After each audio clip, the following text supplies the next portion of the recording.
Muito bem, pessoal, estamos começando mais um encontro do NEFI e hoje, sob a linha temática Filosofia e Fé Cristã, vamos falar sobre a importância da filosofia. Filosofia para quê? Né? E hoje o Juan vai falar um pouco sobre a importância da filosofia para a nossa vida, para entendermos a realidade, da importância de lançarmos questionamentos, né? Quando nós investigamos alguma coisa, né? Quando nós, enfim, observamos algo na realidade. Mas antes de passar para o Juan, eu quero falar para vocês de uma grande novidade do NEFI. O NEFI está com uma parceria com a Faculdade Latino-Americana, a PLAN, uma das melhores instituições de ensino do país. E eles estão agora com a nova pós Teologia e Ministério. Então, se você quer fazer uma pós-graduação em teologia e você é participante do NEFI, você tem desconto de pelo menos 30% na mensalidade. E por que pelo menos 30%? Porque quanto mais participantes estiverem matriculados na pós, maior será o desconto. Então, seu desconto, que é no mínimo de 30%, pode chegar até a 50%. Então, não deixe de participar dessa pós. No ato da matrícula, você precisa de uma declaração nossa do NEFI. Então, se você está a fim de fazer uma pós, numa instituição de ensino super legal, com professores, mestres e doutores, faça na PLAN após Teologia e Ministério. E se você precisa da nossa declaração, é só você chamar a gente depois no direct do Instagram ou então lá no grupo de participantes do WhatsApp, tá bom? Não percam a chance de estudar teologia em uma das melhores instituições de ensino do país. Vem para a PLAN você também. E agora, pessoal, sem mais delongas, eu já quero passar aqui para o meu querido, meu brother Juan, para ele falar para nós, filosofia para quê, Juan? Diz aí para nós. E aí, pessoal, boa noite, ou boa tarde para quem está assistindo de tarde, bom dia para quem está assistindo de dia, né? Hoje nós vamos falar sobre para que filosofia. Eu costumo dizer que toda pergunta para o estudante de filosofia costuma ser um paradoxo, né? Toda pergunta que surge para o estudante de filosofia é um paradoxo, tá? Então, nós vamos tratar hoje sobre o para que filosofia. A filosofia, querendo ou não, hoje em dia, no nosso mundo contemporâneo, principalmente aqui no Brasil, depois de alguns anos, ela foi muito atacada, né? Atacada por várias, por viés ideológico, atacada, né, por viés até religioso também. Então, a gente precisa, às vezes, atender pela utilidade da filosofia na nossa sociedade contemporânea, né? Então, a filosofia, ela precisa estar no meio da sociedade para ela ter um campo de raciocínio intelectual, porque ela é uma ferramenta que ajuda o indivíduo a exercer a sua capacidade de pensar, de questionar, de ir atrás, né? Então a filosofia ainda assim, ela é muito útil. Ainda dizem, né, que a filosofia não é útil, que a filosofia você estuda esses caras que pensavam antigamente, mas não, a filosofia ela tem um modelo de conduta a ser seguido, um modelo moral de conduta a ser seguido. E a gente vai ver que hoje, a nossa história, do qual nós vivemos hoje, nosso mundo contemporâneo, ele foi ele é consequência da própria filosofia. Nós vivemos em um mundo que é consequência da filosofia. E hoje a gente vai ver de como a filosofia se passou e qual foi a utilidade dela até chegar na utilidade de hoje em dia, né? É, é importante ressaltar aqui que a gente não vai fazer uma história da filosofia, porque isso é muito difícil, né? História da filosofia é algo muito complexo, né? A gente costuma falar que que a pessoa que vai estudar na área da história de filosofia, ela passa muito aperto, porque é algo bastante denso, né? Então a gente não vai se atentar à história da filosofia em si, mas nós vamos se atentar aí à linha do tempo da filosofia, vamos se dizer. Passe para nós aí, Lincoln.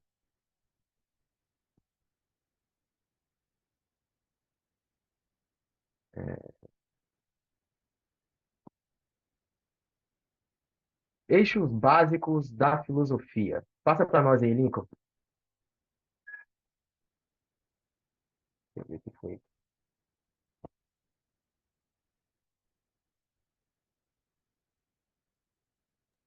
Tá aparecendo aí para você, Juan? Aqui já está na Não, tela aqui não tá já. aparecendo. Ixi, mas beleza, nós vamos continuando aqui. Eu tô com um rascunho aqui também. Eixos básicos da filosofia. Hoje nós vamos falar aí de três eixos da filosofia que, que a gente vai trabalhar aí hoje na reunião do NEFI, que é o eixo teorético, prático ou ético e soteriológico, né? São os eixos aí que a gente vai trabalhar aqui hoje. Eu esqueci de colocar as fontes, né, no slide, mas eu vou falar aqui para vocês, se vocês quiserem consultar depois. Eu tirei aí um pouco do estudo no pensador contemporâneo do Luc Ferry, né?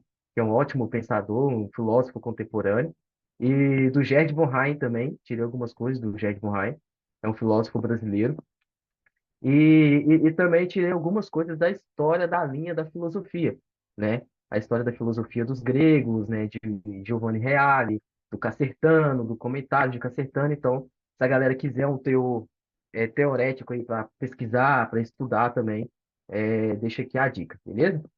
Os eixos básicos da filosofia: eixo teorético, eixo prático e eixo soteriológico.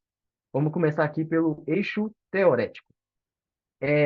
O eixo teorético, pessoal, é a atividade intelectual, é o sentido onde o indivíduo exerce a sua capacidade cognitiva para questionar, buscar respostas e para sair um pouco ali do senso comum, né, que a gente costuma falar. Esse é um pouco do eixo teorético, né? Kant ele fala também que esse eixo, vamos dizer, teorético é o eixo de questionar o porquê, o que é as coisas, de onde viemos, né? Esse eixo que a filosofia propõe para nós questionar, para nós buscar resposta, e é uma atividade intelectual do indivíduo, né? O indivíduo ele precisa exercer essa atividade intelectual para poder questionar, para poder dar sentido à vida também, ok? É, então, pessoal, esse eixo teorético ele visa também exercer a capacidade cognitiva do indivíduo também, né? Esse eixo intelectual ele procura exercer essa capacidade do indivíduo de buscar respostas, essa capacidade do indivíduo de não ficar preso em um senso comum, essa capacidade também de se atentar para fora e também, né, para poder dar respostas fora ali do senso comum, ok? Agora apareceu aqui o Lincoln. Beleza. Vamos agora para o eixo prático. Eixo prático. Deixa eu só, O Juan, deixa eixo... eu só voltar desde o início aqui os slides, só para a galera ver. Beleza. É, esse é o tema, então, para que filosofia, sua utilidade passada e atual, os três eixos básicos da filosofia, então o eixo teorético, o eixo prático e o eixo soteriológico. O Juan acabou de falar sobre o eixo teorético e agora, e aqui embaixo do eixo teorético está o conceito, evidentemente, e agora nós vamos para o eixo prático. Isso. O eixo prático, pessoal, ele pode ser chamado tanto por eixo prático ou por eixo ético, né? Mas eu propus colocar o eixo prático porque eu considero como um termo melhor para falar sobre isso. O eixo prático, ele visa a reflexão sobre o agir humano, né? É a arte de refletir. Se a gente pegar um pouco da questão aristotélica, né? Da vamos dizer, da lógica aristotélica, que Aristóteles ele faz uma escadinha ali, né, do pensamento, linguagem e discurso, né? Então, isso, o eixo prático é você exercer essa arte de reflexão, né? É você ter o seu pensamento, a sua linguagem e o seu discurso. E também todo esse âmbito ele vem através da arte de reflexão, de refletir, tá? É bom atender para uma coisa aqui também. Eu não sou muito bom em grego, mano, mas eu vou arriscar aqui para a galera se conceituar aqui um pouco, lá voltando um pouquinho no eixo prático. Não, voltando um pouquinho no eixo teorético. A palavra teoria vem de theo, que significa divino. A palavra oral vem de contemplar, ou seja, a teoria, você está contemplando algo. Se a gente pegar, por exemplo, o conceito dos pré-socráticos, a teoria do surgimento de todas as coisas, ou seja, eles estão contemplando o cosmos. Deram para entender? Então, agora, já o eixo ético e prático é essa capacidade intelectual, essa sua reflexão crítica, né, sobre um fim, né? E para você ter uma reflexão crítica sobre um fim, você precisa exercer a sua faculdade mental, porque todo fim é, vamos dizer que todo final ele precisa de um meio. Então você precisa exercer a sua capacidade de reflexão, né? Agora também o eixo soterológico. O Luc Ferry, ele é bem polêmico no eixo soteriológico, que ele fala que a filosofia ela entra também no âmbito de salvação do homem, né? Se alguém um pouco se lê por cima, fala assim, opa, esse Luc Ferry aqui está sendo blasfemo, como assim a filosofia entra na salvação do homem, né? Mas tem um porquê que, viu, galera? A gente precisa analisar os conceitos. A filosofia, ela entra no conceito de salvação do homem porque ela dá para o homem um sentido de vida a qual ele pode buscar, né? Todo homem, ele possui o que nós chamamos de finitude, né? Ele possui aquilo que nós chamamos de morte. Todo homem vai morrer. Então, a filosofia, ela te propõe o seguinte, olha, você vai morrer, mas você pode exercer a sua sabedoria aqui em vida. Você pode exercer o seu intelecto aqui em vida, tá? Você pode exercer você pode dar um sentido existencial para você também em vida. Isso é lógico que na história da filosofia vai dar várias polêmicas, né? Mas a gente pegar um pouco no diálogo de Platão, no Fédon, né? Quando Sócrates fala que a verdadeira filosofia é quando a alma se separa do corpo e atinge aquilo que é essência, atinge aquilo que é belo. Ou seja, a filosofia vai te propor essa questão também, né? De que a morte ainda não é o fim, tá? Mas também tem a questão da filosofia de Schopenhauer, né? De Nietzsche, que é outra questão também que a gente vai ver aqui também, que é bem polêmica, né? E vai totalmente contra a perspectiva de Platão. É, pode passar aí, mano. Hoje nós vamos aqui agora fazer um pouco da utilidade da linha do tempo da filosofia.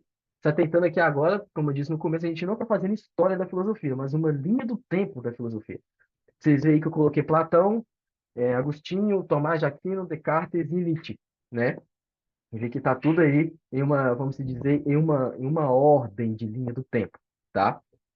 Vamos começar aqui agora, de acordo com os eixos que a gente analisou, o próximo slide, que é a filosofia e a transcendência grega. Vamos lá. A filosofia e a transcendência grega. Qual era o modo de pesquisa do filósofo grego, né? Qual era a busca do filósofo grego de acordo com os eixos que a gente analisou?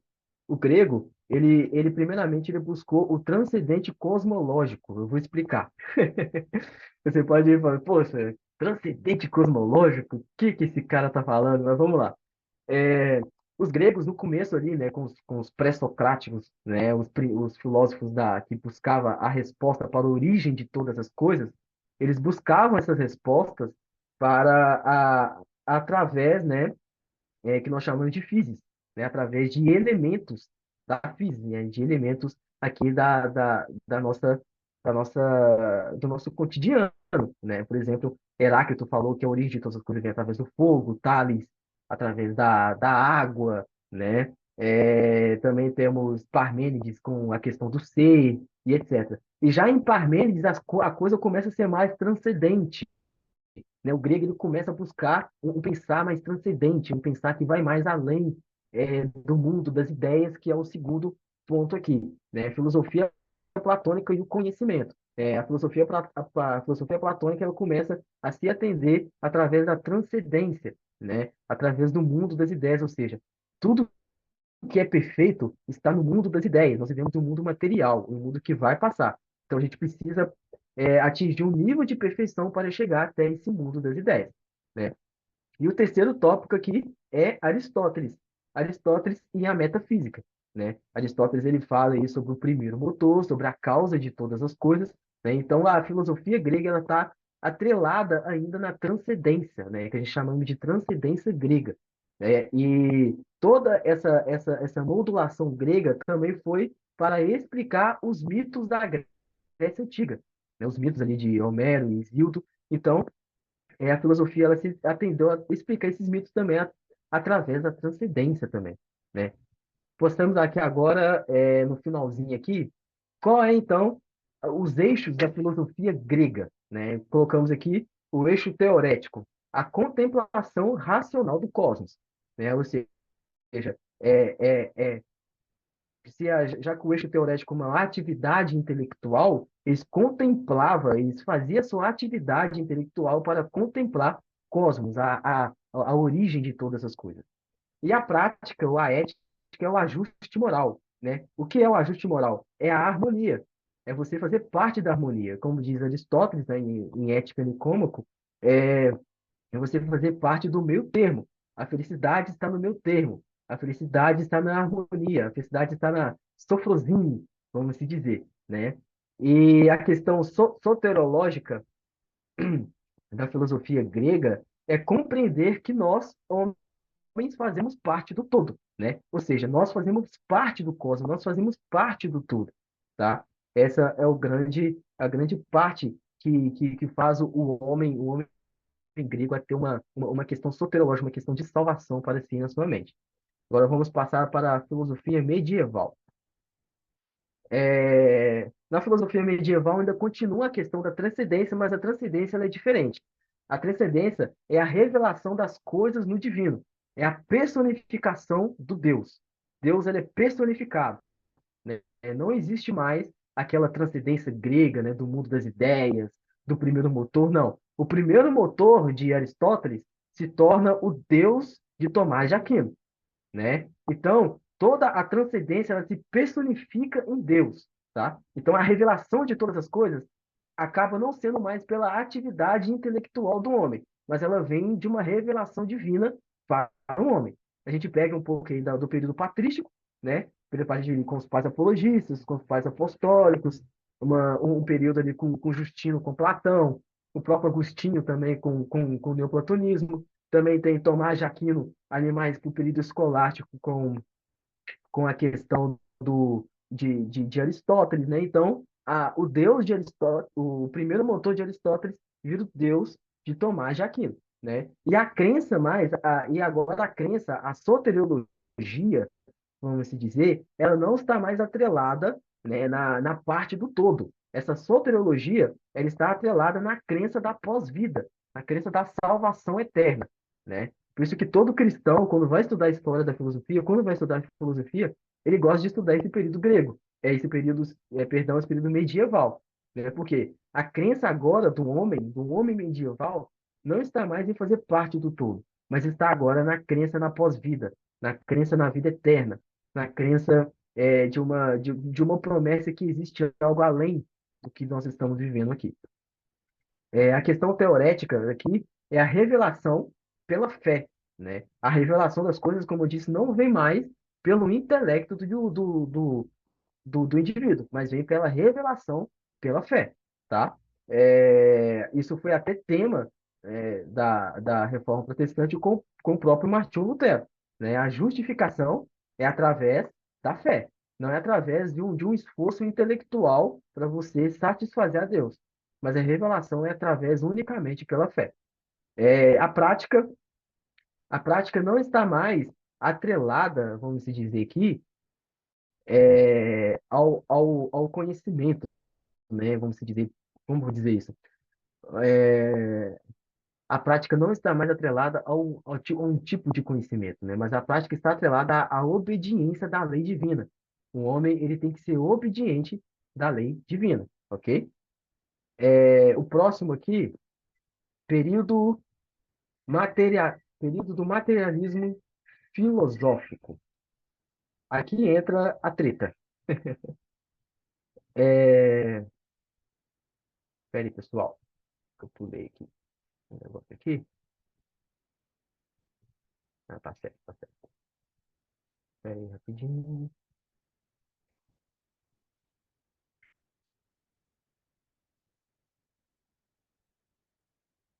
o período do materialismo. Peraí, pessoal, eu pulei um aqui, que é.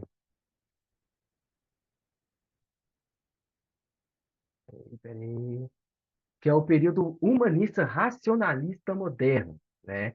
É, acho que eu não cheguei a colocar aí, não, Lincoln, no slide, mas dá para fazer uma explicação rapidinha aqui, né? Porque é importante para nós pegar um pouco da base do materialismo, ok?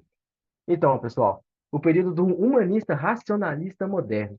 Após o período transcendente, né, onde a filosofia estava atrelada ao transcendente grego, ao transcendente medieval, entrou ali o período racionalista moderno, né, onde a filosofia ela toma um outro rumo, né, um rumo do racionalismo. Diferente do homem grego, que sua visão era uma visão transcendente, né, uma visão cosmológica baseada nos mitos e na metafísica do homem da Idade Média, né, diferente também do pensar teocêntrico, né, do homem também da Idade Média, onde nós temos que ter obediência à lei, obediência divina, onde todas as coisas vão ser reveladas pela fé, aqui no racionalismo começa a desenvolver um processo de visão antropocêntrica, começa a desenvolver um processo de divisão a partir do homem, né? Aí desvincula o pensar transcendental do grego, do medieval, e começa a partir daí o homem colocar ele acima de, vamos dizer, de todas as coisas, né? Um homem a partir do homem, né? Então começa esse pensar antropocêntrico do homem. E também o Luc Ferreira coloca isso também como um imperativo categórico, né? O homem, ele se torna um paradigma, né? Ele tem uma visão racionalista do homem. Começa uma visão racionalista, né? O ponto soteriológico não é mais visto como uma crença na vida eterna, mas uma crença no sentido de vida, no sentido da vida conquistada através do nosso esforço intelectual, né? Deixa de ser a vida eterna e passa a ser o esforço intelectual, o esforço racional, também o esforço intelectual. E esse último aqui é o período em que nós estamos vivendo. Como eu disse no começo, a história da humanidade ela também passa por uma história da filosofia. Ela também passa pela linha da filosofia. A gente viu que tudo começou com a transcendência dos gregos, né? Em um mundo metafísico, em um mundo das ideias, é, abaixou ali pela transcendência do homem medieval, né? Onde o homem agora, o transcendente, ele está personificado em Deus, é Deus que provém todas as coisas. Abaixa mais ainda para a questão racionalista, né? O homem agora ele começa a ser o centro de todas as coisas, e a consequência disso é o período do materialismo filosófico, que é o período em que nós vivemos hoje em dia, tá?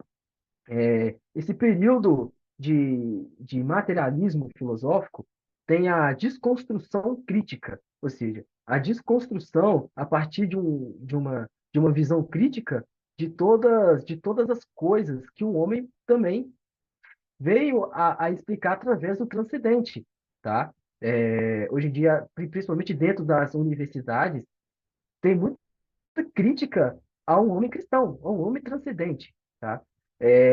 Também dentro de um meio social, isso é até mais profundo, gente, porque isso entra também até dentro das igrejas, né? Uma desconstrução crítica daquilo que é transcendental, daquilo que é divino. Ou seja, opa, isso aqui não precisa explicar de, por por vias divinas ou por vias de revelação do próprio Deus ou por vias espirituais. Isso aqui eu posso explicar através do meu intelecto, né? Ou seja, uma desconstrução daquilo que é espiritual, daquilo que é divino, para aquilo que é humanizado, para aquilo que é racionalista, né? E também tem a questão do avanço materialista, tá? É um avanço que vem, que é uma consequência também dessa desconstrução crítica, que é o avanço materialista, ou seja, o homem ele vai se tornando um ser mais materialista, e vai se tornando uma pessoa mais materialista. A figura que eu coloquei aqui, desse bonequinho cabeçudo aí, configura exatamente um homem moderno, né? Um homem materialista, um homem que quer tudo para si. É, Hoje a gente vê muito isso, eu estou falando no âmbito da igreja, porque é um âmbito que a gente está inserido, viu, gente? A gente vê muito isso até em igrejas megas estruturadas, né? Que às vezes o altar ele é substituído, vamos se dizer, por uma, como se fosse uma casa de show, né? Às vezes eu já fui em uma igreja, cara, que eu me surpreendi. Não tinha nenhuma cruz, mano. Só tinha a foto do pastor, né? E eu, opa, alguma coisa aqui tá um pouco complicada, né? É um período do materialismo, um período de para si, eu preciso, muito grande. É um avanço muito grande. E também a consequência que a gente vem aqui na crise da filosofia, que é o avanço da ciência, né? As pessoas, às vezes, elas desvinculam a filosofia do homem contemporâneo, porque a filosofia, em questão de ciência, ela não vai te dar nada, né? Em questão de ciências biológicas, de ciências de física. A filosofia já tentou isso lá com os pré-socráticos, né? Mas hoje em dia, se você procurar na filosofia, eu quero saber o que é biologia, você vai abrir lá um livro, sei lá, um livro de Santo Agostinho falando sobre biologia. Você não vai achar, né? Então, hoje, a filosofia ela não vai te dar nada sobre avanço de ciência, mas se você se atentar para a filosofia e uma conduta moral a se exercer, aí a filosofia é a mãe de todas as disciplinas. Porque a filosofia ela dá ao homem uma conduta moral, uma conduta ética de se avançar, né? Ela dá ao homem um embasamento ético, um embasamento moral, uma conduta de ser também para o homem, né? Então, a importância da filosofia não está atrelada mais à ciência, mas está atrelada agora na parte humana, na parte do ser social, tá? E, infelizmente, isso vem se atrelando de uma forma um pouco complicada. Por quê? A filosofia, ela não está enraizada em ideologia, a filosofia não está enraizada na religião. Pelo contrário, a religião usa a filosofia e a ideologia usa a filosofia, mas ela não está enraizada nesses dois termos, né? Se a gente vê, a gente viu aqui pelo período medieval, o que Tomás de Aquino fez? Ele usou a filosofia de Aristóteles. Platão usou o neoplatonismo, né? Ó, Agostinho usou o neoplatonismo. Então, a filosofia não está atrelada a uma raiz, né? A uma raiz ideológica ou religiosa. A filosofia, ela um professor meu que falou assim que a filosofia é o meu campo, o camisa 10 do time, né? Tá os ponta, o lateral, o atacante, a filosofia, aquele camisa 10 que toma aqui, vai, toma. A filosofia é esse meio termo que está no meio que a ideologia e também a religião usa o meio da filosofia, né? Porque ela dá, como eu disse, um embasamento ético e moral para um homem seguir, certo? Dando para entender, gente, ficou. Se ficou dúvida, vocês podem perguntar, né? Ficou alguma dúvida aí, alguma coisa? Podem ficar à vontade aí.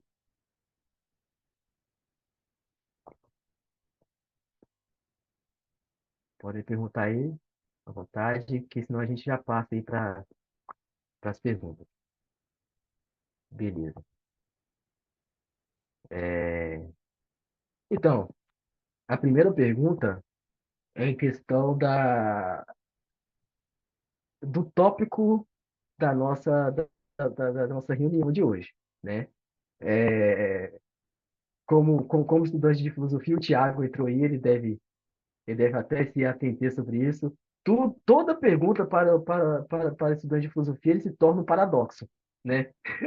Principalmente falando sobre o que é filosofia, aí já se torna um paradoxo, né?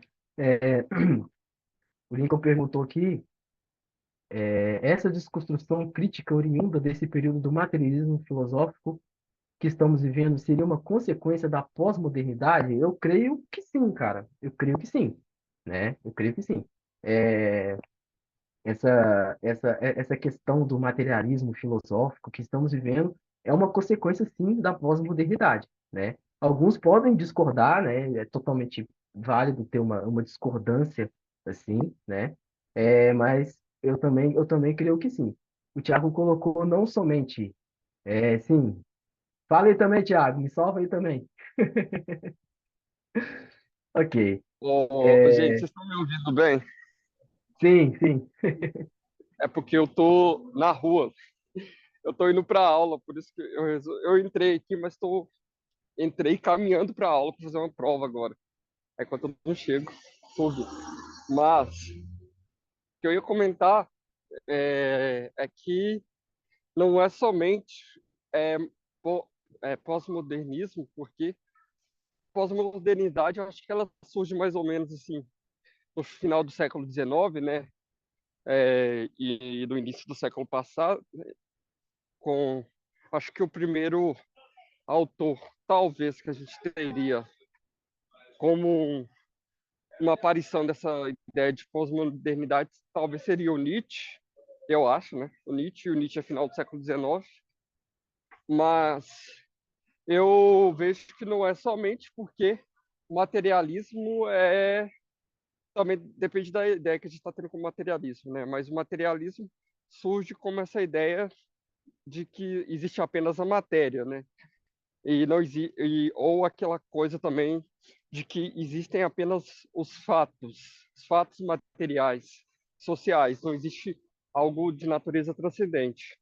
Isso não começa na pós-modernidade, porque a gente já vê a aparição desse pensamento na modernidade. A modernidade é que é, meio que gestou esse pensamento.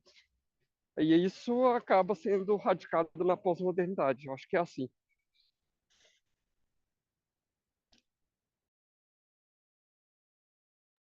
O Mais bom alguém? exemplo é o próprio.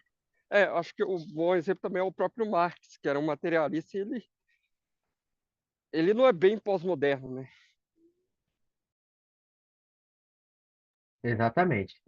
É, o Lincoln jogou a bomba para nós aí, né? Vamos lá, pessoal. Mais alguém quer comentar?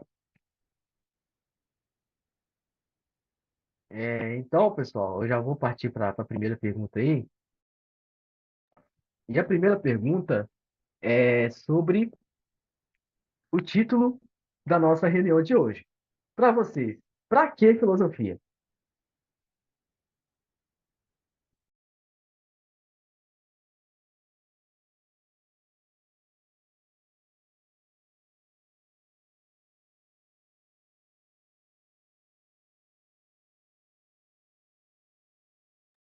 Cara, eu vou tentar começar. Meu Deus do céu. Ai, Jesus, mas vamos lá. Vou tentar começar.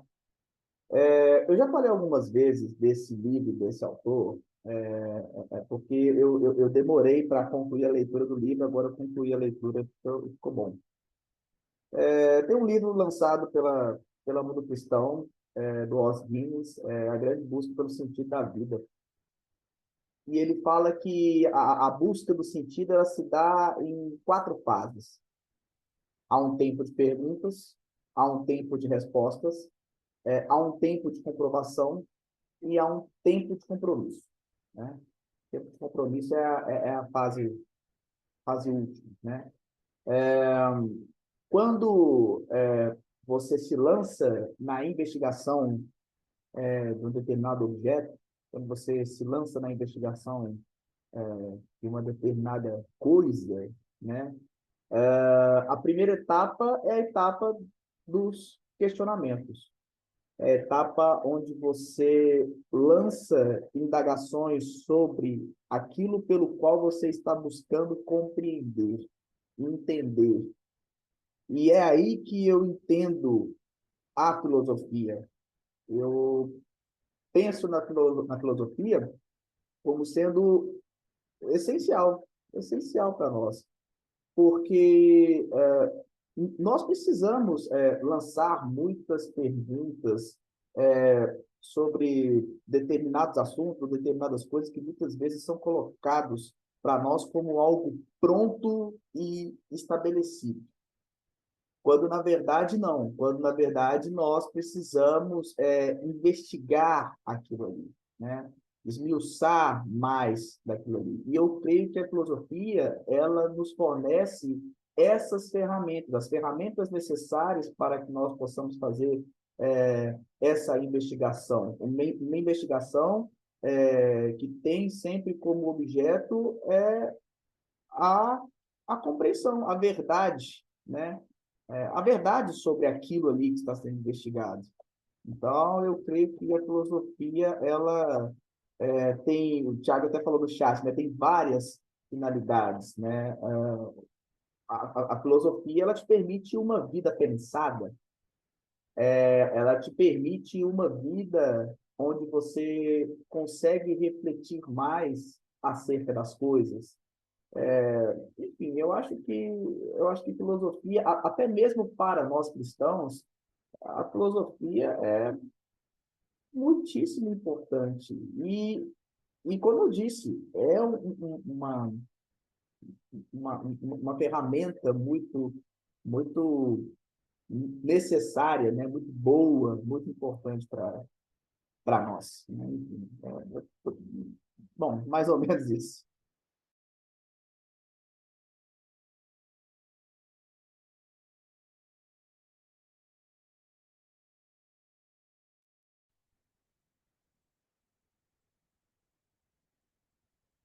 Mais alguém, pessoal? Quem vai se arriscar aí? É, ah, existem muitas finalidades assim para filosofia. É, acho que eu diria, além do que o Nico colocou, é,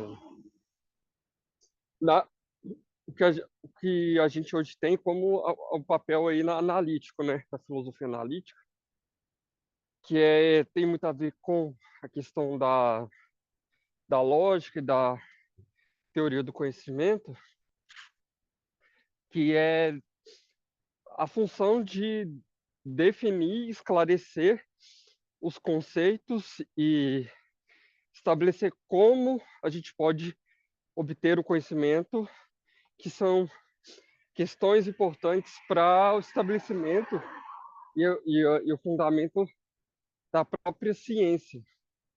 É claro, isso que eu estou falando do papel analítico, né?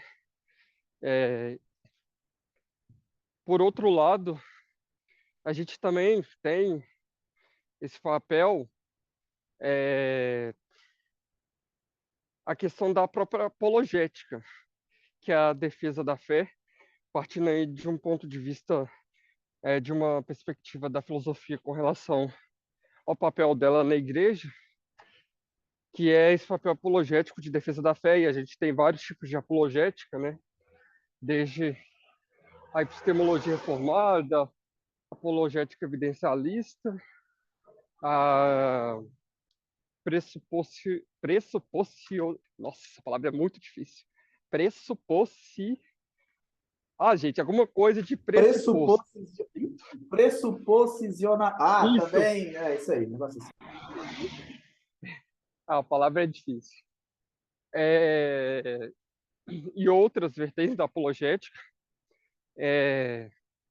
ela também tem esse papel, com relação à questão da filosofia analítica, de também esclarecer e, e fundamentar os próprios conceitos da teologia. Tem até uma vertente recente, que se chama teologia analítica, que eu acho que até está saindo na série que o Davi Bassa está organizando.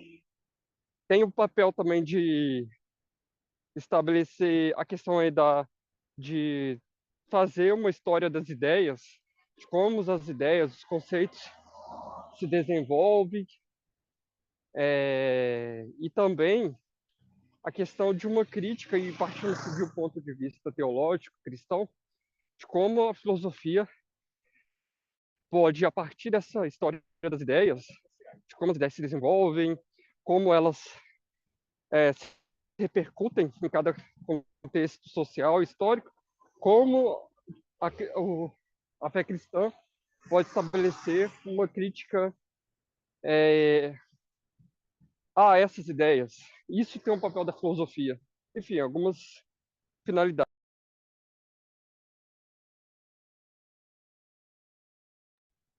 Exato. Eu gosto dessa questão da analítica bastante, cara, porque a filosofia também ela pode se colocar em um conhecimento, acho que já parte com um pressuposto aristotélico também, né? De um, de um, de um, de uma reflexão, de uma análise que vai que se separa um pouco da sociedade, né? E começa a refletir sobre essa sociedade de uma forma mais intelectual, de uma forma mais reflexiva, né?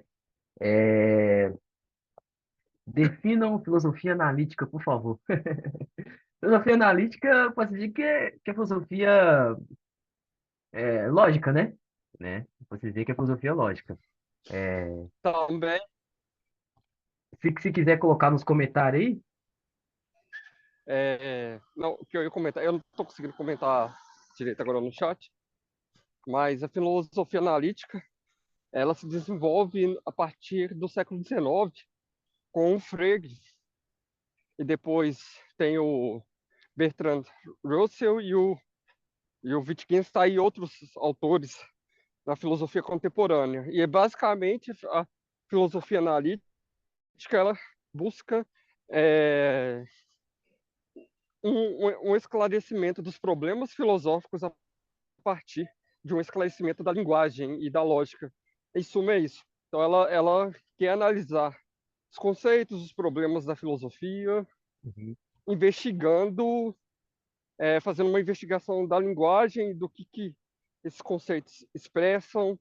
Então, ela basicamente busca clareza e distinção das ideias, embora eu duvide que o Wittgenstein estava buscando isso, viu?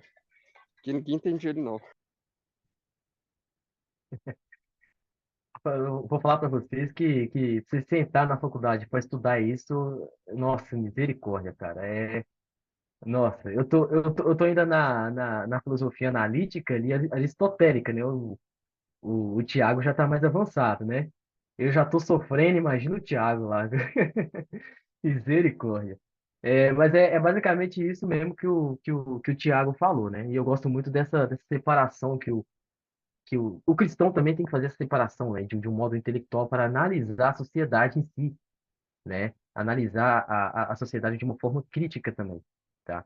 É, partindo para a próxima pergunta, alguém mais quer falar alguma coisa, galera, sobre isso? Se possível, eu só queria pedir tanto para você, Juan, quanto para o Thiago, que vocês falaram da filosofia analítica. Sei que as diferenças são várias, tá? Mas, assim, só a título de conceituação. O que diferencia a filosofia analítica da filosofia continental? Quais são as principais diferenças, ou a principal diferença entre uma e outra?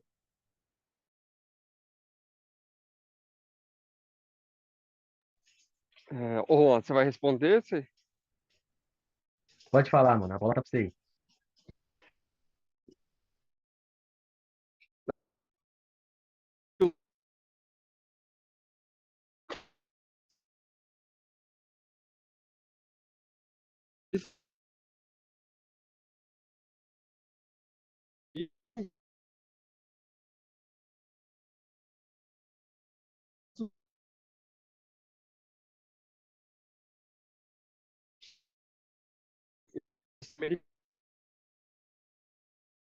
Buscavam, né, buscavam essa clareza. Os filósofos analíticos denominaram esses filósofos continentais mais da Europa continental, né? Que seriam tipo Alemanha, França e outros assim dessa região continental da Europa, e muitas das vezes era de uma forma meio pejorativa, assim, porque alguns achavam que esses filósofos não eram claros na sua exposição. Por exemplo, uma polêmica que tem entre o filósofo analítico que se chama Carnap e a polêmica dele com o Heidegger. Heidegger é um filósofo alemão que aí ele vai até pegando alguns trechos da obra de Heidegger e vai demonstrando como é que o cara chegava a falar algumas contradições, assim, umas coisas meio contraditórias, e não tinha essa clareza de exposição. Então, foi um pouco assim essa divisão. E aí, é difícil você falar numa filosofia continental, porque não tem, assim, é mais uma coisa assim. A gente pode pensar assim, que filósofos continentais são tipo Heidegger, o Foucault, é, o Kierkegaard. é, por exemplo, se a gente fosse pensar no James Smith, ele se identifica mais com a continental. A forma de exposição, um monte de coisas assim, o diálogo que ele faz é mais com a continental. E a analítica no cristianismo, assim, um dos maiores filósofos da filosofia analítica cristãos é o Plantinga. E aí, quando a gente lê os dois, a gente vê muita diferença.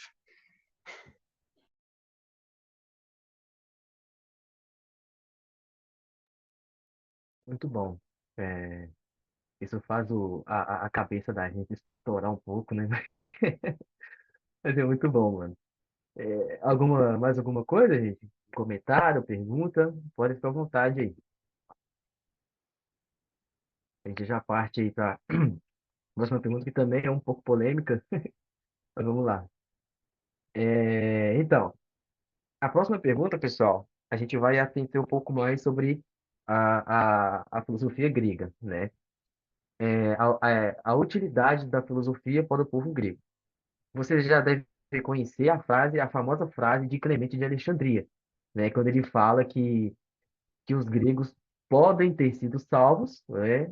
Ou algumas traduções, né? A minha tradução aqui do livro, os gregos foram salvos porque, vamos dizer, por causa da filosofia, né? Por causa da questão ética e moral que a filosofia propõe, né? Eu estou falando aqui de uma forma para a gente gravar um pouco o conceito. Vocês acham que a filosofia ela foi útil para os povos, vamos se atentar aos gregos, né? Por eles não conhecerem o Deus judaico-cristão, vocês acham que a filosofia ela foi útil de uma forma soteriológica para os gregos? De uma forma de salvação para os gregos?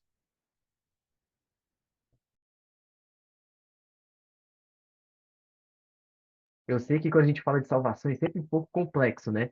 Mas eu queria levar a gente para refletir um pouco sobre isso, porque antigamente vamos dizer que quando esses caras vieram, Sócrates, Platão, Aristóteles, antes de Platão e Sócrates veio Parmênides, o próprio Heráclito que firmou o conceito de logos, por exemplo, né? O logos que foi usado lá pelo Evangelho de João, né?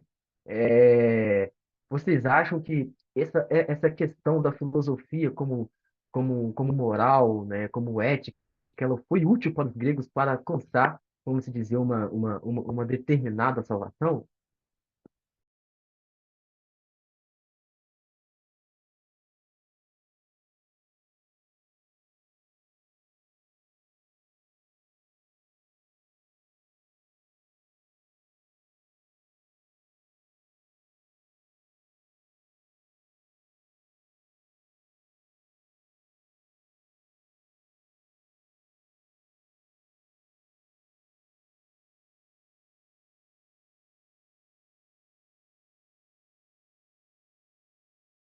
As fumaças saem da cabeça, ó. Ai, mano do céu.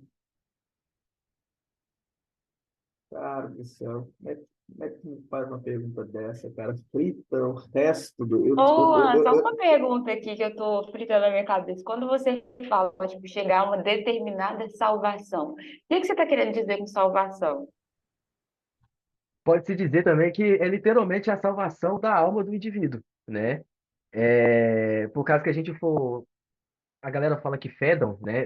Eu li a obra de Fédon, gente. Para vocês que gostam de filosofia, leia a obra de Fédon de Platão. É genial, é genial.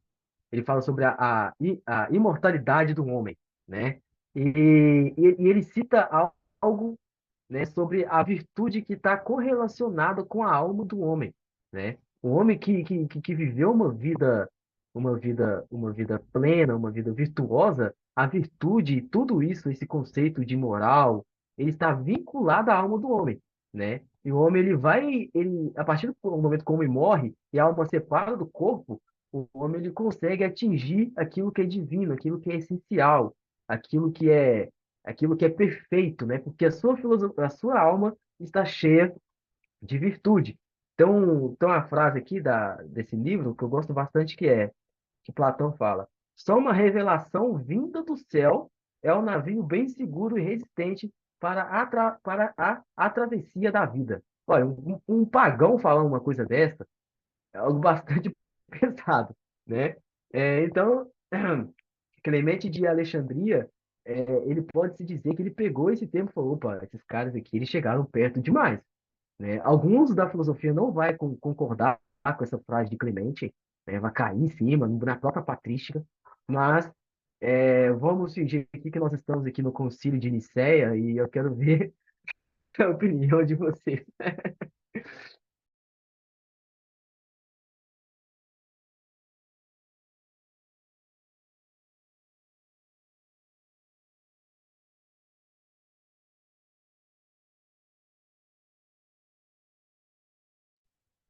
Boa prova aí, mano.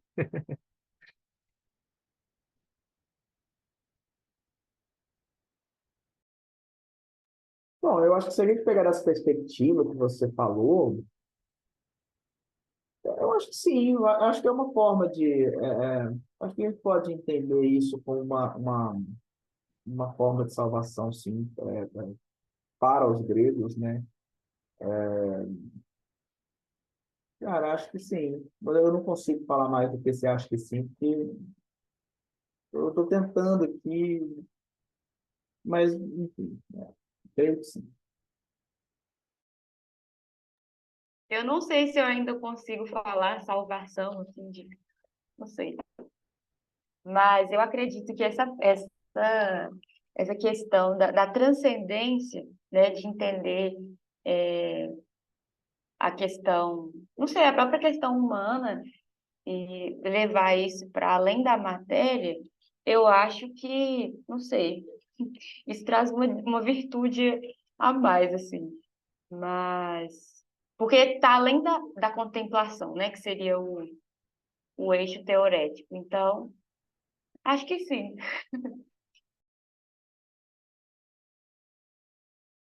Faço das palavras do Lincoln as minhas. Acho que sim. É porque quando ele fala isso, a questão de salvação, para mim, eu ligo a questão do eixo soteriológico, né? Então, acho que é uma forma de buscar sabe, um algo além, um algo a mais ali, porque é aquela coisa, você não se limita apenas à questão da contemplação, né? Já há uma busca mesmo, né? Algo pelo qual ele necessita desesperadamente. Então, é por isso que Sim. eu me apego, me apego é boa, mas enfim, me apego para dizer que penso que sim, penso que havia para eles essa questão salvífica, né, nesse sentido aí, né? Uhum. Eu vou até ir mais um pouco à frente, né? Porque acho que a parte. Não sei se você preparou uma outra pergunta, Juan. Não, Podem ficar à vontade, gente. Pode. é porque essa Pode. parte do materialismo é a parte que mais me toca, assim, né? Porque tem muito a ver com a minha área de estudo. E quando o Juan fez a primeira pergunta, né, do para que a filosofia, e agora você fez essa pergunta sobre a questão da soteriologia, tá? Eu achei muito interessante, porque quando você vai fazer uma análise histórica, que a história precisa analisar o que os homens fizeram ao longo do tempo, né? Mas se você não entra no campo das mentalidades, você pode fazer uma análise histórica sem pensar na mentalidade do homem. Mas, na minha concepção, não é uma análise completa, porque toda observação ou historiador que escreveu sobre alguma coisa, ele tem uma filosofia por trás, né? A filosofia serviu para ele para alguma coisa. Quando o Tiago falou sobre Marx, né? A gente tem a corrente de pensamento do marxismo, mas a filosofia de Marx é o materialismo, né? Então, algumas coisas, né? A própria forma como ele monta toda a sociedade é, dá alguns insights, né? A filosofia nos ajuda a dar alguns insights, o porquê que, vamos supor, né? Hoje o marxismo ele é muito demonizado ou entende-se que ele é uma doutrina de pensamento que está distante de Deus. Mas pouco se diz sobre o porquê disso, né? E isso você não precisa fazer exorcismo ou ter uma interpretação super espiritual para explicar, né? Porque o que o materialismo histórico fala, basicamente, né? As consequências, a história, ela é completamente circunstancial. Então, as coisas acontecem porque a história está encaminhando para aquilo. É como se, né, aquilo já fosse uma estrutura, enfim, precisa de algo para mudar aquilo, para romper com aquilo.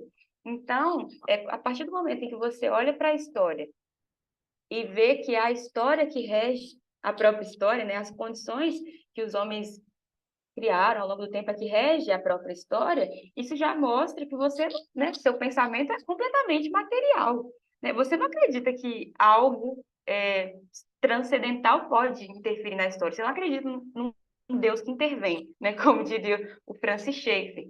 Então, são pequenos pontos, né, que mostram para a gente, né, esse determinismo humano e tal. Então, eu acho que né, pensando nisso, a gente consegue reparar essas pequenas coisas. É uma diferença enorme quando a gente analisa a filosofia grega, né? Essa questão transcendental. Mas eu vejo que, não sei, né? Se eu pudesse classificar como mais prejudicial, no sentido da fé, eu entenderia essa parte do materialismo mesmo, esse período do materialismo, né? Porque toda essa desconstrução, eu acho que, não sei, distancia demais, assim, né? Dessa, não sei, não sei, acho que vou usar a palavra transcendência mesmo. Apesar de que, a gente olhando para o período do materialismo, ele também tem uma perspectiva soteriológica, né? Porque, não sei, talvez a salvação para ele seria uma transformação social, não é isso? Então, ai, meu Deus, complicado. Cuidado.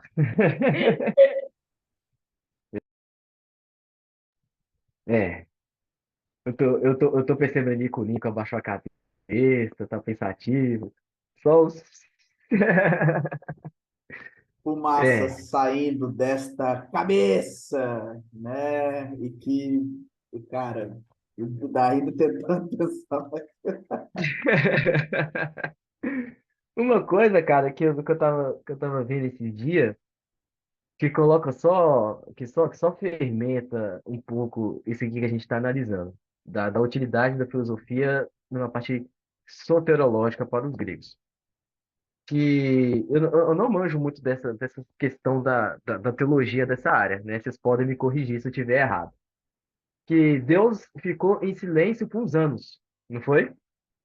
Deus ficou em silêncio por uns anos, né?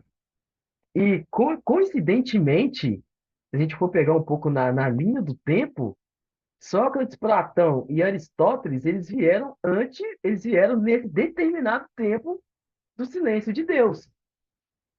Aí eu fiquei pensando, cara, isso é. Tá. Tá, eu não vou supor, eu não vou supor. Mas isso faz a gente questionar algumas coisas. O que que estava rolando ali? O que que estava rolando? Porque é muita coincidência, né?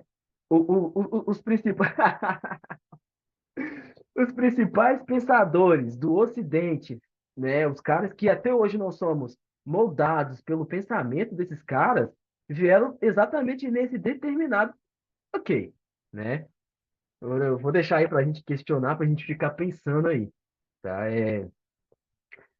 A filosofia, ela o Luc Ferry, ele foi bastante asserteiro quando ele colocou essa questão da soteriologia na filosofia, né? Eu creio que ele foi bastante certeiro, tá? Quem quiser o livro do Luc Ferry, eu posso passar o nome lá para vocês lerem o livro dele lá, né? É um livro muito bom. Tem várias críticas, né? Mas a gente pode levar para um lado que faz a gente raciocinar, questionar, etc. Mais alguma coisa, gente? É, mais alguma coisa que vocês querem pontuar?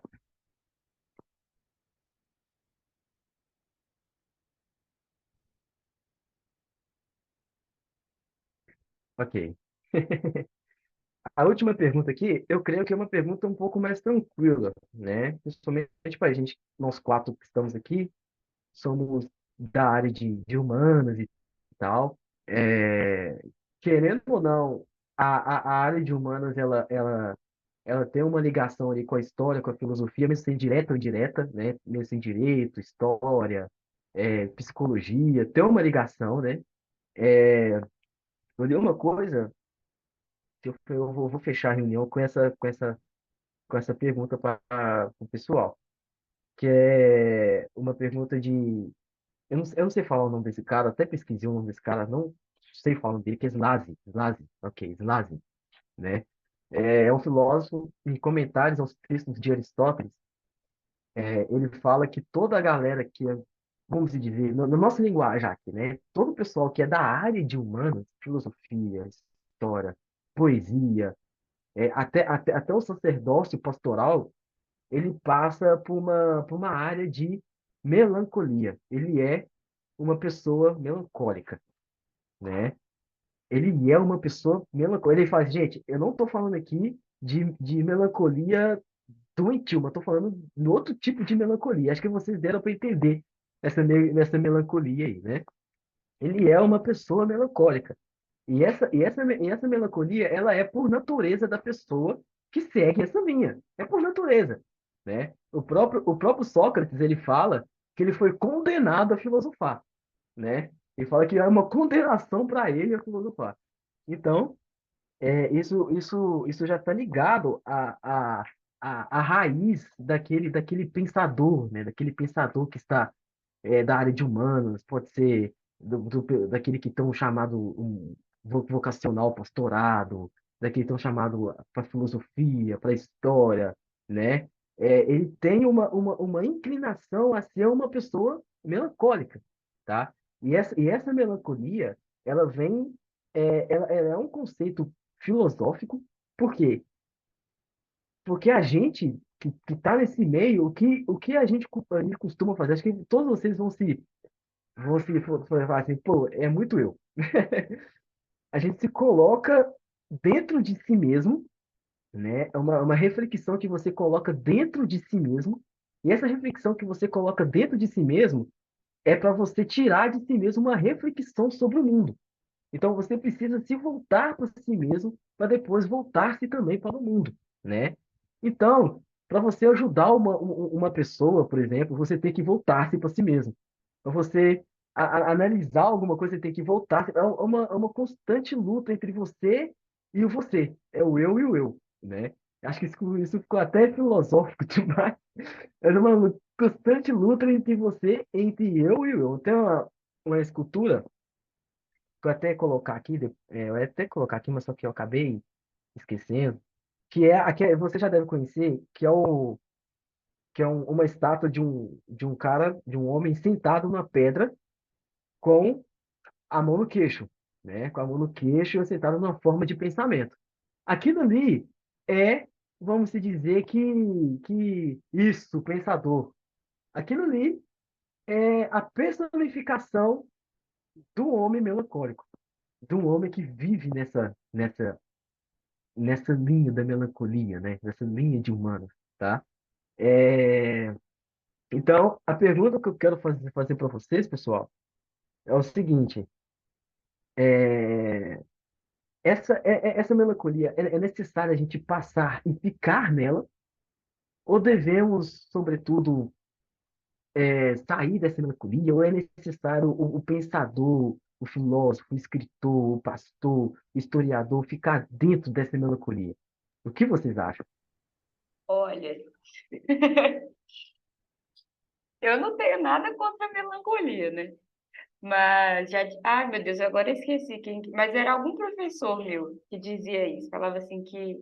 Acho que. Enfim, não sei, não vou me arriscar, não. Mas eu ouvi dizer, não, não poucas vezes na faculdade, né, que o trabalho do historiador é um trabalho muito solitário.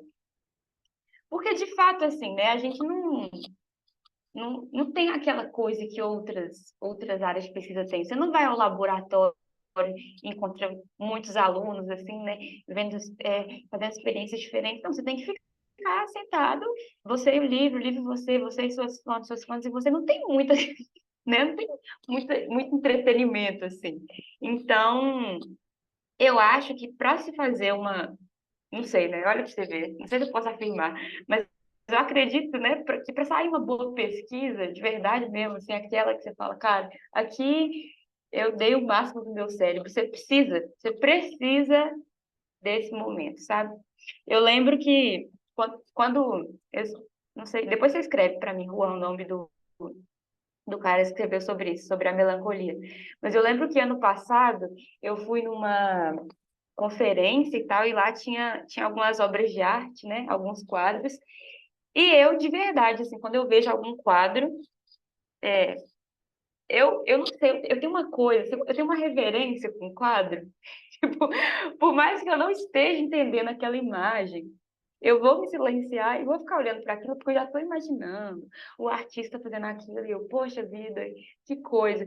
Só que a pessoa que estava comigo, a pessoa completamente oposta, a pessoa assim, sanguínea, lógica demais, e falando, não, mas eu não estou entendendo nada. E eu assim, meu Deus, mas que reverência, cara. Fique em silêncio diante da obra, pelo amor de Deus. Então, eu percebo que isso é muito comum quando eu encontro pessoas que, enfim, têm essa mesma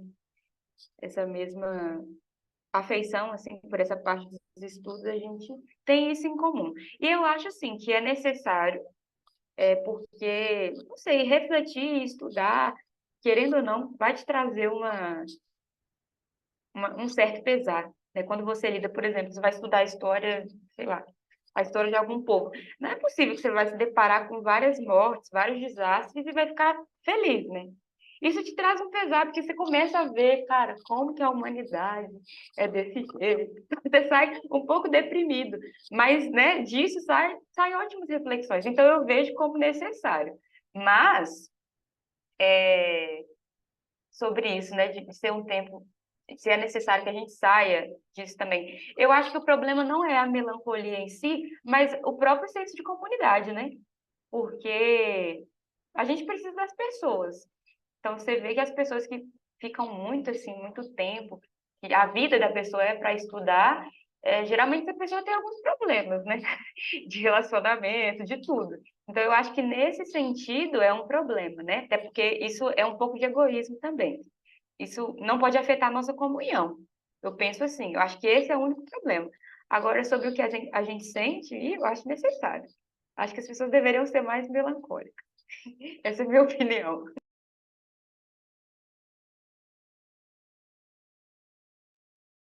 Então, Paulo, é... Ô Juan, primeiro, obrigado pela pergunta, de verdade, porque me sinto bem confortável e, ao mesmo tempo, feliz, né, por essa pergunta. Tanto Seth Landis, na obra A Vida Intelectual, quanto James Sire, no Hábitos da Mente, eles vão falar que silêncio e solitude são essenciais para a atividade intelectual, são essenciais para o pensar. A melancolia, e a Manu colocou isso de maneira brilhante agora há pouco, a melancolia, ela, nesse sentido, ela é necessária para o pensar, né? De fato, o estudo, a contemplação de algo é uma coisa muito interna, é uma atividade interna. Então, enfim, esse período de você absorver determinada coisa, ele se faz muito importante. Na época da faculdade, tive imensos momentos de solitude. Aliás, na minha vida, a minha vida toda, praticamente, foi uma vida melancólica, desde criança, né? Por exemplo, 5 anos de idade, todo mundo pulando amarelinha, e eu ficava me perguntando, por que crianças da minha idade ficam em uma perna só, pulando dentro de quadrados para pegar uma pedrinha e voltar para trás. Não entendia isso. E eu acho que o único fator que, de fato, pode causar uma certa preocupação é quando realmente a melancolia ela impede você de ter uma vida social, como a Manu falou, de ter uma vida em comunidade. Aí já é preocupante, né? Assim como é preocupante pessoas que estão felizes o tempo todo, todos os dias, 365 dias no ano, né? Quem é feliz todo dia é psicopata. Psicopata que é feliz todo dia, né? Tá tudo bem, tá tudo lindo, tá tudo rindo, é psicopata. Psicopatia isso. Psicopatia. Seres humanos choram. Seres humanos, muitas vezes, veem o mundo e não compreendem. Eu, em várias sessões de terapia, me perguntava se o problema sou eu ou se o problema é o mundo. Ou eu não compreendo o mundo, ou o mundo não me compreende. O vazio está em mim, ou o vazio está no mundo. E por mais que eu ficava nesses dilemas, mas esses dilemas me levavam a reflexões incríveis. E hoje eu agradeço a Deus por ter essas reflexões, porque a minha compreensão acerca do mundo, das pessoas, de mim mesmo, de Deus, é completamente diferente, graças a esses momentos melancólicos, né? Então, eu sou do Acadêmicos da Melancolia, sim, e vai ser assim para sempre. Manu até falou aqui no chat agora há pouco, né? Pessoas melancólicas, elas tendem a ser mais profundas nos seus sentimentos, porque elas mergulham mesmo, né? Pessoas melancólicas, elas se lançam numa imersão muito grande, né?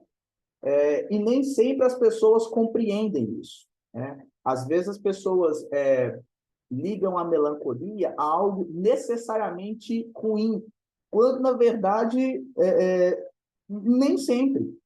Muito pelo contrário, na maioria das vezes, é característico nosso, né? Eu falo nosso porque acho que todos que estão presentes aqui, acho que são melancólicos, pelo visto, né? Então, assim, ou a maioria. Então, os melancólicos, o qual me incluo, né? É uma melancolia boa, né? Então, não se preocupem com pessoas melancólicas, tá? É, é nosso, é da pessoa, sabe? Simples assim. Agora, volto a dizer, se a sua melancolia está impedindo você de ter contato com o mundo exterior, fora da sua casa, do seu quarto, está impedindo você de ter contato com as pessoas e está tornando você intolerante com relação aos outros e ao mundo, aí, claro, né? Psicólogo, aconselhamento pastoral, até mesmo psiquiátrico, se for o caso, né? Medicamento, enfim, né? Fora isso, está tudo certo, está tudo normal e vem para o bonde melancólico que vai se dar bem. Sim, até porque o pessimismo é uma característica forte, assim, da melancolia também, né? Então, até pensamentos pessimistas sobre nós mesmos. Eu lembro do livro do Tim Keller, que é O Ego Transformado, que esse livro, assim, não vou, acho que seria muito soberbo dizer que o livro transformou meu ego, porque ainda não transformou, não. Mas aprendi muito com o livro. E eu lembro que eu sofro ainda, né, com pensamentos muito autodepreciativos. E de alguma forma, eu achava que isso era uma questão, era bom, né, porque eu não me acho demais, eu acho de menos.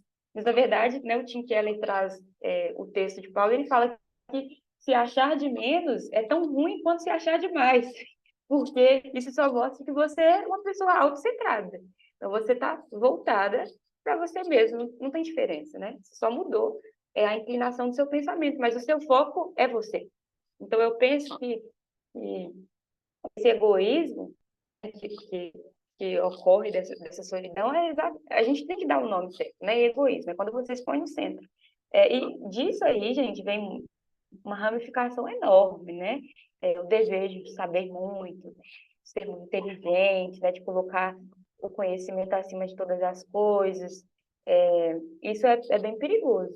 Então, é como o C.S. Lewis falou, né? Deus criou todas as coisas boas. Acredito muito que Deus tenha criado os nossos próprios traços de personalidade, mas nós temos a capacidade de perverter tudo, né? Então, aquilo que pode ser muito útil pode ser também muito destruidor. Então, melancólicos, cuidado. Perfeito, perfeito, gente. Nossa, tem nem o que falar, né? Depois da exposição dos vocês dois. E, nossa, eu acho que o principal pessoa que a gente tem que ter como exemplo de melancolia é o próprio apóstolo Paulo. Porque tem gente mais melancólica que Paulo, gente, né? Você veria a sua carta, a sua segunda carta a Timóteo, misericórdia, né? Quando ele fala com Timóteo lá, Timóteo, todos me abandonaram, né? Mas traz Marcos para mim, que ele é muito útil. Ele tretou com Marcos lá atrás, né? É, vem sofrer comigo, exatamente. Mas, ao mesmo tempo que ele era uma pessoa melancólica, ele era essa pessoa que ele não se vangloriava, pelo contrário, né? Totalmente pelo contrário, tá? O que a gente vê na história da humanidade, os principais pensadores eram melancólicos também. A gente vê o próprio Agostinho de Hipona, se a gente vê Confissões, tem algo mais melancólico que Confissões de Agostinho. É muito melancólico também, né? O próprio, a gente pode pegar exemplo no cristão também, o próprio Aristóteles também. Ele sabe, Aristóteles vivia em isolatão, gente. Ele vivia em isolatão, não trabalhava nem nada. Ele era o neto de Alexandre o Grande, ficava lá no castelo, lá escrevendo, isoladão, né? E, então, a frase aqui, para a gente encerrar, que é sempre esse autor, Vlad, né? Que ele fala a melancolia une a coragem e a sensibilidade. A coragem contra a noite e a sensibilidade para a noite, a fim de que a condição humana seja preservada e que a mensagem seja recebida, né? Essa é a frase para tudo melancólico, né? A nossa função é que a nossa mensagem seja recebida, né? E que a condição humana, ética e moral também seja preservada, né? Então, é, vem sofrer comigo, time melancólicos aí. Então, pessoal, eu vou encerrar aqui, né? Hoje foi muito bom. Vocês querem citar alguma coisa, querem falar alguma coisa? Senão, eu já passo a palavra para o Lincoln e ele já pode encerrar, beleza? Olha, eu só queria mesmo agradecer por esse momento. Foi muito boa a aula de hoje, viu, Juan? Suas aulas sempre foram muito boas, mas eu te elogiei para o Lincoln, para a Gabi, mas agora eu quero te elogiar aqui também. Estava falando, cara, o Juan está desenvolvendo muito, muito, muito. Estamos muito orgulhosos. Sim, a qualidade das suas aulas está cada vez melhor. Então, a gente está aprendendo muito com você. Seus slides de hoje também ficaram muito bons, fiquei impressionada. Conteúdo muito claro. E as perguntas também, né, trouxeram um esclarecimento ainda maior. Então, é só agradecer mesmo a você, Juan, a companhia de vocês também que contribuíram com o debate, foi muito bom. Obrigado, pessoal. Deus abençoe. Obrigado, Manu. Obrigado, Gabi, Lincoln. Deus abençoe vocês. É que um aprendendo com o outro, né? Muito obrigado também. E amanhã eu estou junto com a Manu também. Tem mais reunião aí. Muito obrigado, pessoal. Passa a mensagem aí para o Lincoln. Juan, meu querido, em primeiro lugar, parabéns pela aula, parabéns por esse encontro belíssimo, conteúdo, as perguntas. Cara, incrível, assim, queimou meus neurônios aqui, mas, cara, que delícia cada encontro nosso, realmente para fazer a gente pensar mesmo, e pensar não é uma tarefa fácil. Pensar requer esmero, requer dedicação, pensar dá trabalho, mas é um trabalho que, no final, é super gratificante. Parabéns pela, enfim, brilhante, brilhante, brilhante o encontro de hoje. Pessoal, amanhã nós temos mais encontro do Nefi, sim. Amanhã, Emanuele Ramos trará para nós um tema muito legal, que é pedagogia cristã. Nós vamos falar aí um pouco de cristianismo e educação, e vamos comentar um pouco sobre a obra do David Smith, né? Pedagogia Cristã, lançado recentemente pela Thomas Nelson Brasil, em parceria com a ABC2.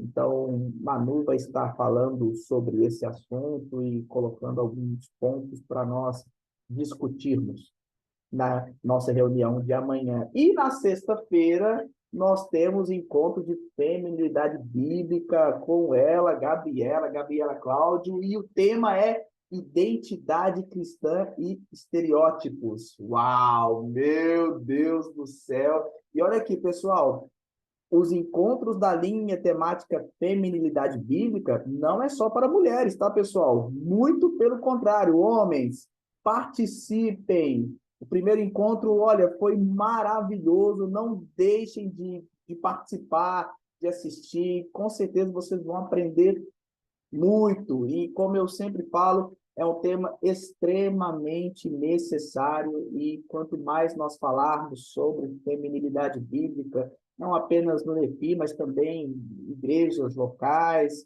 e outros espaços de discussão, melhor, tá? Então, não percam o NEFI, tá demais. Amanhã, então, Manu com Pedagogia Cristã, e sexta-feira, Gabi com identidade cristã e estereótipos, né, na linha de feminilidade bíblica. Beleza, pessoal? Galera, muito obrigado pela companhia de todos vocês. Se vocês ainda não seguem o NEFI lá no Instagram, por favor, acesse lá, @NEFI Estudos, faça parte da nossa comunidade. Se você quiser participar do nosso grupo de WhatsApp, os participantes, é só você colocar o seu número com DDD no direct, tá bom? E aí nós vamos colocar você no nosso grupo de WhatsApp. Beleza, pessoal? Fiquem ligados, tem muita novidade vindo por aí. Fiquem ligados tanto no nosso Instagram como no grupo de WhatsApp. Beleza, pessoal? Galera, muito obrigado a todos vocês. Fiquem com Deus. Até a próxima. Tchau, tchau.